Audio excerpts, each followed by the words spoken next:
आज आप तमाम साथियों को यहाँ पे हमने इनवाइट किया है। रिसेंटली एक हाई प्रोफाइल मर्डर केस हुआ था थाना इंडस्ट्रियल एरिया के हदूद में। 9 तारीख को इत्तला मिलती है कि जी रात के टाइम पे 15 पे इत्तला मिलती है कि जी एक रमशा कॉलोनी है सेक्टर H9 में, जहाँ पे एक घर को ताले लगे हुए हैं और घर के अंदर से एक स्मेल आ रही है। तो इस इंडस्ट्रियल एरिया की पुलिस जो है उसने फ़ौरी तौर पे वहाँ पे रिस्पॉन्ड किया। अहले इलाका की मौजूदगी में और कॉलर की मौजूदगी में उस घर के लॉक्स जो हैं उनको तोड़ा गया। जब घर के ताले तोड़ के अंदर दाखिल हुए तो एक कमरे के अंदर 3 डेड बॉडीज़ पड़ी हुई थी। डेड बॉडीज़ जो हैं वो एक जिसमें 2 मेल्स थे और एक फ़ीमेल की डेड बॉडी थी, जिनकी बाद में आइडेंटिफिकेशन हुई एक इकराम पॉल के नाम से। उसका बेटा, इसको पकड़ लूँ अगर इशू नहीं है, इधर रख लेते।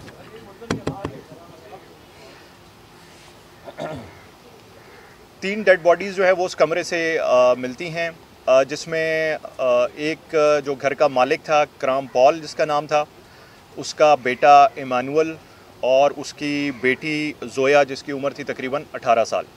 ये 3 डेड बॉडीज़ एक ही कमरे में से मिलती हैं। डेड बॉडीज़ काफ़ी पुरानी और मसक़शुदा थीं और उसमें तीनों के हाथ भी बंधे हुए थे और उस वक़्त बज़ाहिर यही नज़र आता था कि किसी ने इनको गला घोंट के मारा है। पुलिस की सारी टीम्स मुझ समेत SSP ऑपरेशंस, कंसर्न्ड SP सारे जो हैं वो उस वक़्त मौके के ऊपर पहुंच गए और CIA की टीम को भी हमने उसी वक्त बुलवा लिया और केस की नौयत को देखते हुए उसी वक्त जो है हमने PFSA Punjab forensic science agency को भी रिक्वेस्ट की कि वो अपनी क्राइम सीन की टीम भिजवा दें हमें, ताकि एविडेंस कलेक्शन जो है वो ज़्यादा बेहतर तरीके से की जा सके। फ़ौरी तौर के ऊपर हमने उस एरिया की जो है वो जियो फेंसिंग भी करवाई और ऑब्वियसली उस विसिनिटी के अंदर कैमराज अवेलेबल नहीं थे, लेकिन उससे बाहर, कॉलोनी से बाहर जो हमारे कैमराज थे उसकी मॉनिटरिंग भी शुरू की गई। और उसके अलावा जो है सारी हमने अपनी मल्टीपल जितनी टीम्स थी उनको इलाके के अंदर ह्यूमन इंटेलिजेंस पर्पज़ के लिए भी फ़ौरी तौर पर डिप्लॉय करवा दिया था, ताकि अहले इलाका से इंफॉर्मेशन मिलती रहे कि वहाँ पे उस घर के अंदर किसकी आमदोरफ्त रही है और एग्जैक्टली ये वाक़या हुआ कब है, क्योंकि लाशें काफ़ी पुरानी थी। फिर उसके बाद फ़ौरी तौर पे जो है वो डेड बॉडीज़ को जो है वो पोस्टमार्टम के लिए शिफ्ट किया गया हॉस्पिटल में, पोस्टमार्टम करवाया गया। उनकी नेक्स्ट डे जो है वो तदफीन हुई। जो लोकल्स थे उन सारों को भी हमने उसमें सारा ऑन बोर्ड रखा। उसके बाद फ़ौरी तौर पे FIR दर्ज कर ली गई और इसके ऊपर फर्दर फिर आगे ये भी पता चला कि घर के अंदर उनके जो सेल फ़ोन्स थे मकतूलीन के, उनके सेल फ़ोन्स के ऊपर, उनकी CDRs के ऊपर भी काम करना शुरू किया गया। और उसके बाद ये चीज़ सामने आई कि जो 2 सेल फ़ोन्स थे उनके घर में से वो भी मिसिंग थे, जो मकतूलीन के सेल फ़ोन्स थे।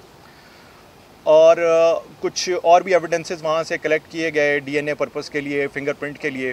तो सारी एविडेंस कलेक्शन के बाद और इन सेल फ़ोन्स के ऊपर वर्किंग के बाद इवेंचुअली हमने बहुत सारे लोगों को इसके अंदर जो है वो इंटरोगेट भी किया, शामिल तफ्तीश किया। उनके फैमिली के जितने मेंबर्स थे, इलाके के जितने लोग थे इस कॉलोनी के अंदर, उन सारों की एक प्रोफाइलिंग की गई और लोगों को उसमें इंटरोगेट किया गया, मुख्तलिफ़ लोगों के इंटरव्यूज़ भी किए गए।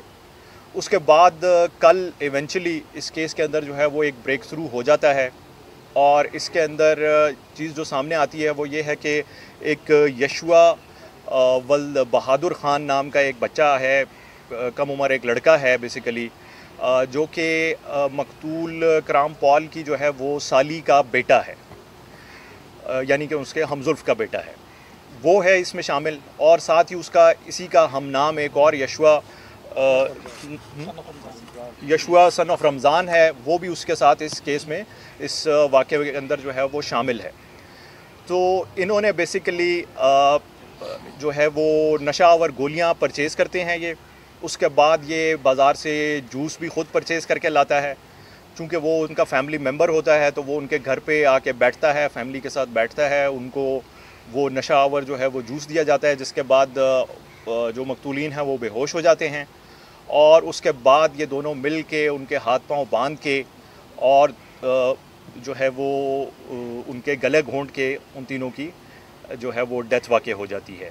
उसके बाद ये दोनों उनको कमरे के अंदर बंद करके, बाहर से लॉक करके और उनके सेल फ़ोन्स वगैरह लेके और वहाँ से ये निकल जाते हैं।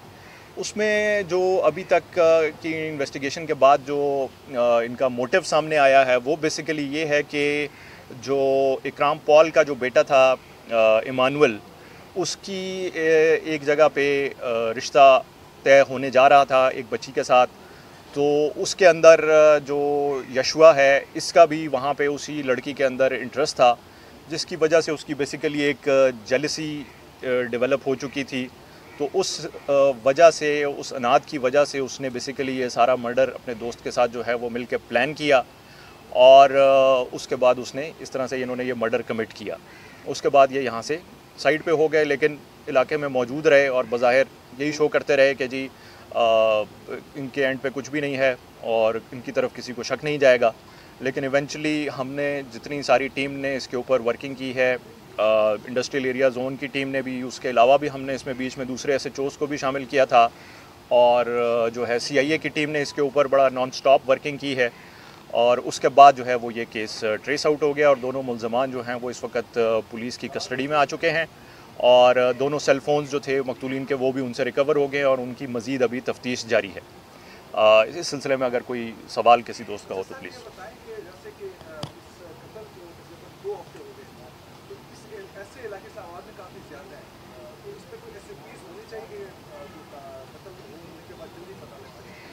देखिए जी, अब जिस तरह ये कत्ल का टाइम सॉरी वो मेंशन करना मैं आपको भूल गया। पुलिस को तो ये 9 तारीख को इत्तला मिलती है, इलाका को भी 9 को ही थोड़ा सा आइडिया होता है, लेकिन ये कत्ल जो है ये इन्होंने 4 और 5 सितंबर की दरमियानी रात को बेसिकली कमिट किया था। उसके बाद वो इसको करके घर को लॉक करके चले गए। अब लॉकशुदा घर के ऊपर किसी का ध्यान या किसी को शक नहीं गया, उनके जहन में यही होगा पब्लिक के या आसपास लोगों के, और फ़ोन भी बंद थे, तो इस वजह से उनको शक यही होगा कि यहाँ से कहीं बाहर गए हुए हैं, शहर से बाहर गए हुए हैं। तो उसके अंदर इस वजह से उसमें थोड़ा सा डिले आया और जब लोगों के नोटिस में आया कि यहाँ पे स्मेल आ रही है तो उसके बाद ये चीज़ फिर यहाँ हुई। सर बताइएगा, इनकी जो नानी है